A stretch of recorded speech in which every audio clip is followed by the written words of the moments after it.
जय हिंद साथियों, स्वागत है एक बार फिर से पीवी क्लासेज में। सबसे पहले तो दोस्तों आप सभी को बहुत बहुत धन्यवाद।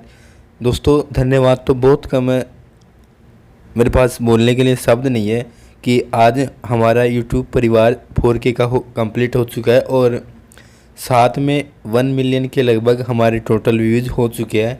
सबसे पहले बहुत बहुत धन्यवाद, थैंक यू सो मच दोस्तों। इतनी सारी नेगेटिविटी आती है, इतने सारे नेगेटिव विचार आते हैं लोगों के, इतने सारे कमेंट आते हैं नेगेटिव, लेकिन आपके प्यार के आगे वो नेगेटिव कमेंट बहुत कम है। दोस्तों आप हमें इसी तरह से सपोर्ट करते रहिए, हम आगे भी आपके लिए आपकी हेल्प करते रहेंगे, इसी तरह से आगे भी वीडियो बनाते रहेंगे। तो इस वीडियो में हम चर्चा करेंगे कि ये जो डायरी होती है बीएससी बीएड, बीए बीएड या फिर बीएड में दैनिक पाठ योजना की डायरी, वो आपको किस प्रकार से बनानी होती है। तो अंत तक बने रहेगा हमारे साथ। सबसे पहले दोस्तों बहुत सारे कमेंट आ रहे थे कि सर ये जो डायरी है, इन डायरियों में हमारे कुछ भी समझ में नहीं आ रहा है कि हम कहाँ से स्टार्ट करें, कैसे हम इन डायरियों को बनाएं, किस प्रकार से बनाएं, कुछ भी समझ में नहीं आ रहा है। तो सबसे पहले दोस्तों हम बात करते हैं दैनिक पाठ योजना डायरी, जो सबसे मोटी डायरी होती है उसकी, वो कैसे बनानी है आपको। BA BEd, BSc BEd, 4 year integrated या फिर बीएड हो या फिर बीएसटीसी हो, किस प्रकार से आपको लेसन प्लान बनाने।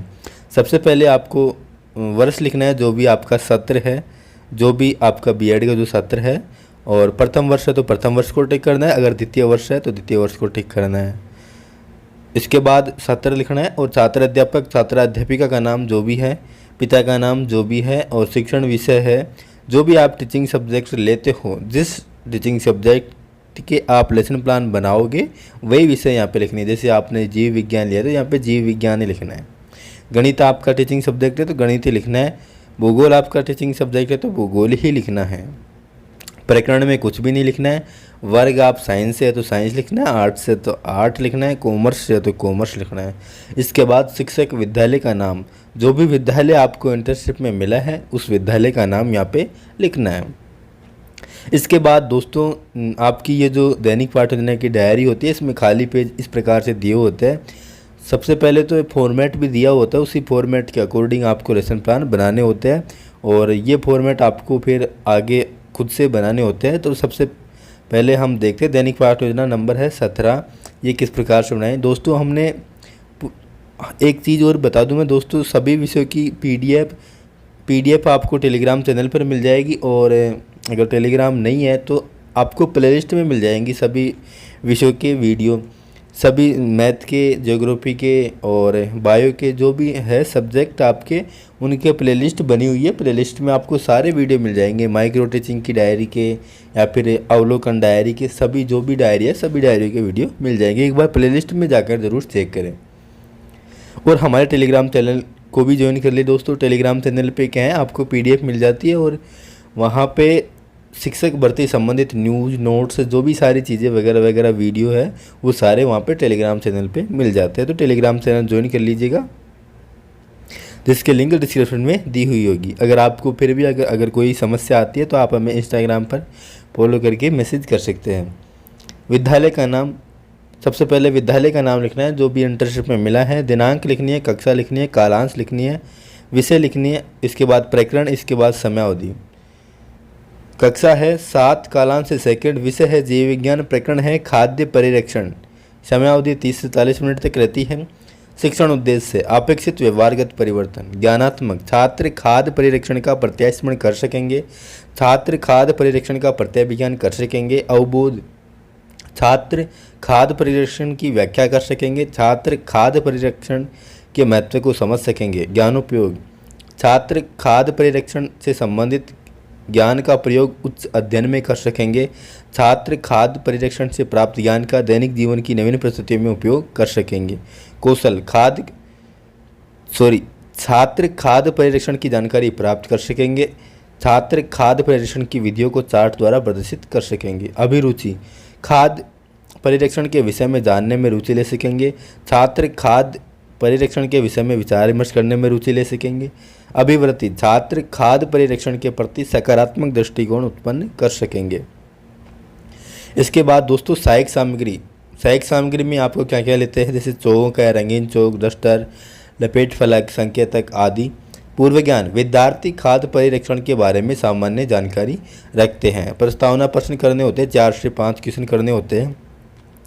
हमारे शरीर को ऊर्जा प्रदान करने का कार्य कौन करता है? भोजन। भोजन को कुछ दिन खुला रखने पर क्या होगा? भोजन खराब हो जाएगा। भोजन बाहर रखने पर खराब क्यों हो जाता है? सूक्ष्म जीव के कारण। सूक्ष्म जीव से भोजन कैसे बचाया जाता है? अब यहाँ पे ये संभावित कर दिया। अगर दोस्तों अगर आप एक क्वेश्चन और ऐड करना चाहो, यहाँ पे 5 क्वेश्चन लिखना चाहो तो 5 क्वेश्चन भी लिख सकते हो। जैसे सूक्ष्म जीवों से भोजन कैसे बचाया जा सकता है? खाद्य परिरक्षण से।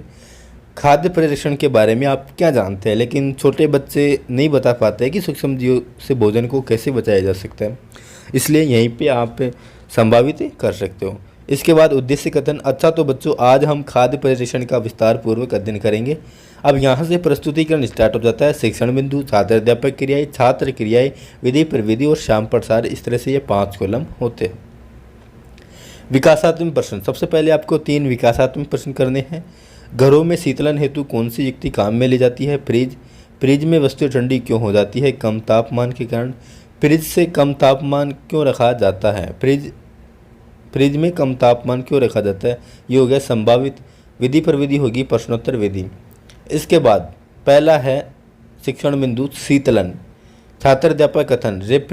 रेफ्रिजरेटर या शीतलन प्रक्रिया में तापमान कम होता है जिससे सूक्ष्म जीवों की वृद्धि नहीं होती है। कम तापमान के कारण ही फ्रिज में रखी वस्तुएं जल्दी खराब नहीं होती। विद्यार्थी ध्यानपूर्वक सुनेंगे और व्याख्यान विधि, और ये आपको श्यामपट्ट पर लिखते हुए और समझाते हुए चलनी है। यहाँ पे ये जो श्यामपट्ट चिपकाना है ये श्यामपट्ट वाले कॉलम में ही चिपकाना है दोस्तों। ये ऐसे नहीं है कि श्यामपट्ट वाला कॉलम कहाँ तक है और ये श्यामपट्ट कहाँ तक जा रहा है, ये गलत है। और श्यामपट्ट पर आपको ये जो मेन पॉइंट है आपका जो छात्र अध्यापक कथन है उसके मेन पॉइंट लिखने हैं। इसके बाद बोध प्रश्न करने हैं। ताप कम होने से सूक्ष्म जीव पर क्या प्रभाव पड़ता है? वृद्धि रुक जाती है। कम ताप पर खाद्य पदार्थों की रखने की विधि क्या कहलाती है? शीतलन। अगले शिक्षण बिंदु के लिए भी आपको 3 विकासात्मक प्रश्न करने होंगे। इंजेक्शन लगाने हेतु किसका उपयोग किया जाता है? सिरिंज व सुई का। सिरिंज व सुई को उपयोग में लेने से पूर्व किस प्रकार साफ किया जाता है? गर्म पानी में उबालकर। विधि हो जाएगी प्रश्नोत्तर विधि। गर्म पानी में उबालने पर सुई व सिरिंज कैसी हो जाती है? ये संभावित। अब है अगला शिक्षण बिंदु निर्जमीकरण। छात्र अध्यापक कथन। इंजेक्शन की सिरिंज सुई को उबलते पानी में गर्म कर रोगाणु मुक्त करने की प्रक्रिया निर्जमीकरण कहलाती है। ऑटोक्लेव नामक यंत्र द्वारा ऑपरेशन के। विद्यार्थी ध्यानपूर्वक सुनेंगे और व्याख्यान विधि हो जाएगी। औजारों को रोगाणु मुक्त किया जाता है। पराबैंगनीकरण द्वारा भी वस्तुओं को रोगाणु रहित किया जाता है। अब दोस्तों यहाँ पे ये जो श्यामपट्ट है ये छात्र अध्यापक कथन के जस्ट सामने ही चिपकाना है, ना कि बोध प्रश्न के सामने। ये मिस्टेक भी आपको नहीं करनी है, इसको सुधारना है। श्यामपट्ट छात्र अध्यापक कथन के सामने ही रहेगा और उस पर मेन बिंदु आपको लिखने हैं। बोध प्रश्न। उबलते जल द्वारा वस्तुओं को रोगाणु रहित करने की प्रक्रिया क्या कहलाती है? निर्जमीकरण। निर्जमीकरण हेतु किस किरणों का उपयोग किया जाता है? पराबैंगनी किरणों का। विधि हो जाएगी प्रश्नोत्तर विधि। फिर अगले शिक्षण बिंदु के लिए भी आपको 3 विकासात्मक प्रश्न करने होंगे। डेयरी पर कौन सा पेय पदार्थ मिलता है? दूध। डेयरी का दूध किस में बंद रहता है? थैले में। थैले में दूध क्यों बंद किया जाता है? संभावित। इसके बाद अगला जो शिक्षण बिंदु है तो शिक्षण बिंदु है यहाँ पे पाश्चुरीकरण, और इसके बाद छात्र अध्यापक कथन करना है। डिब्बों व बोतलों में बंद दूध को पहले 60 डिग्री तापमान पर 30 मिनट तक गर्म कर ठंडा किया जाता है। यह प्रक्रिया 2-3 बार करने पर इसमें उपस्थित हानिकारक सूक्ष्मजीव नष्ट हो जाते हैं। यह प्रक्रिया पाश्चुरीकरण कहलाती है। खाद्य पदार्थ को डिब्बों में भरने के बाद डिब्बे से हवा निकाल दी जाती है ताकि सूक्ष्मजीव की वृद्धि ना हो पाए। विद्यार्थी ध्यानपूर्वक सुनेंगे और विधि हो जाएगी व्याख्यान विधि। अब यहाँ पे भी ये श्यामपट्ट इसी श्यामपट्ट वाले कॉलम में ही रहना चाहिए और उस पर मेन बिंदु लिखने हैं। बोध प्रश्न। पाश्चुरीकरण हेतु प्रयुक्त तापमान कितना होता है? 60 डिग्री। पाश्चुरीकरण द्वारा किन पदार्थों को सूक्ष्मजीव रहित किया जाता है? डिब्बा बंद खाद्य पदार्थों को। इसके बाद दोस्तों आपको 5 मूल्यांकन प्रश्न करने हैं। मूल्यांकन प्रश्न आपको ये जो आपने प्रस्तुत किया उससे संबंधित टॉपिक से संबंधित ही करने हैं, लेकिन कोई भी क्वेश्चन रिपीट नहीं होना चाहिए। रेफ्रिजरेटर में तापमान होता है, इसमें ऑप्शन देने हैं।